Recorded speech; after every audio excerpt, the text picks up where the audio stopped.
நிச்சயமாக அந்த நினைவுகளை ஒரு நெருக்கமான உரையாடல் போல, அன்று நடந்த உணர்வுகளை அப்படியே கடத்தும் விதமாக இங்கே மாற்றியமைக்கிறேன். மறக்க முடியாத அந்த இரவு அன்னிக்கு நைட்டு, முன்னாடியே நாங்க பேசிக்கிட்ட மாதிரி அந்த இருட்டு அறைக்குள்ள நான் போனேன்.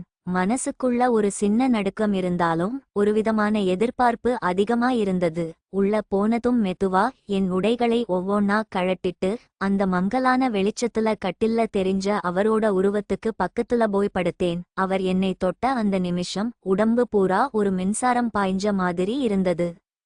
மெதுவா அவரோட கைகள் என் மேல படர ஆரம்பிச்சது. அவரோட ஆண்மையின் வீரியத்தை என் கைகளால உணர்ந்தப்போ எனக்குள்ள ஒரு நிமிஷம் ஆச்சரியமா இருந்தது. என்ன இன்னிக்கு இவ்வளவு மாற்றமா இருக்கு அப்படின்னு தோணுச்சு.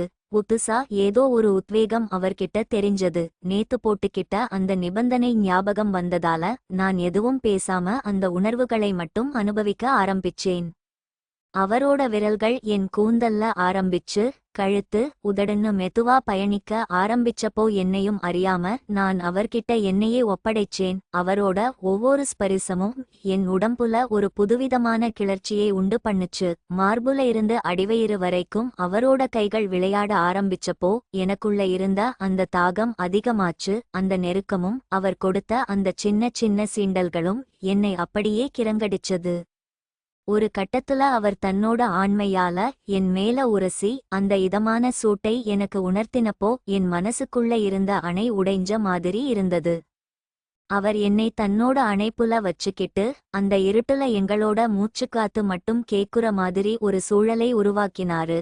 அந்த தருணத்துல நாங்க 2 பேருமே எங்களோட உணர்வுகளுக்கு கட்டுப்பட்டு ஒருத்தரை ஒருத்தர் ஆழமா அனுபவிச்சோம். அவரோட அந்த தாகம் தீரும்போது எனக்குள்ளும் ஒரு நிறைவு கிடைச்சது. அப்படியே ஒருத்தரை ஒருத்தர் கட்டிக்கிட்டு அங்கேயே உறங்கிட்டோம். காலையும் அந்த அதிர்ச்சியும் மறுநாள் காலை விடிஞ்சதும் நான் அவர்கிட்ட நேத்து நைட்டு பத்தி ஏதோ ஆரம்பிக்க போனேன்.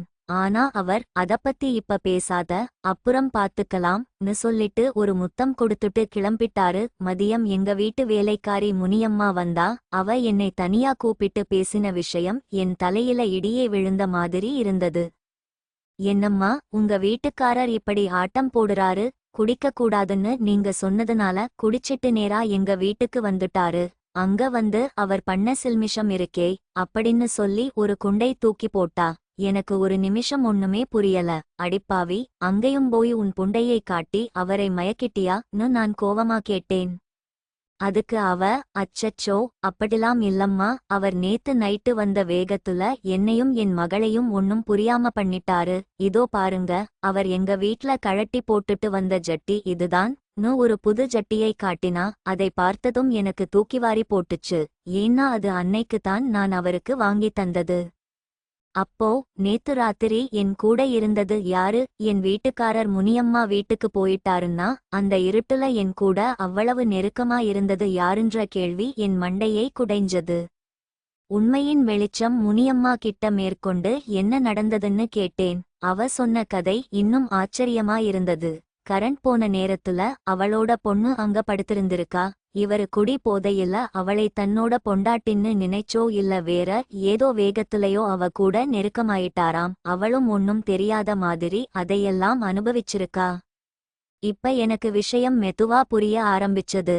எங்க வீட்டு மாடியில தங்கியிருக்கானே அந்த அமைதியான பையன், அவன் மேல எனக்கு சந்தேகம் வந்தது. அவன் என் கணவரோட சொந்தக்கார பையன்தான். பாக்குறதுக்கு ரொம்ப சாதுவா இருப்பான்.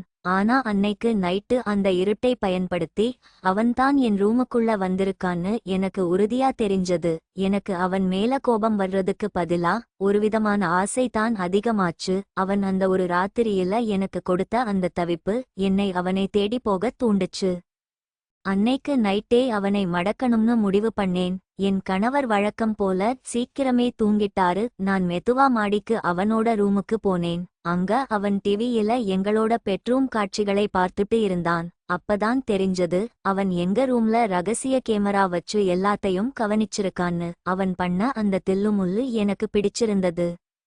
அன்னைக்கு நைட் முழுக்க நாங்க 2 பேரும் ரொம்பவே நெருக்கமா இருந்தோம். அவனோட அந்த இளமை துடிப்பும் அவன் எனக்கு கொடுத்த அந்த புதுவிதமான சுகமும் என்னை வேறொரு உலகத்துக்கே கூட்டிட்டு போனது. விடியற்காலை வரைக்கும் எங்களோட அந்த அந்தரங்க லீலைகள் தொடர்ந்தது.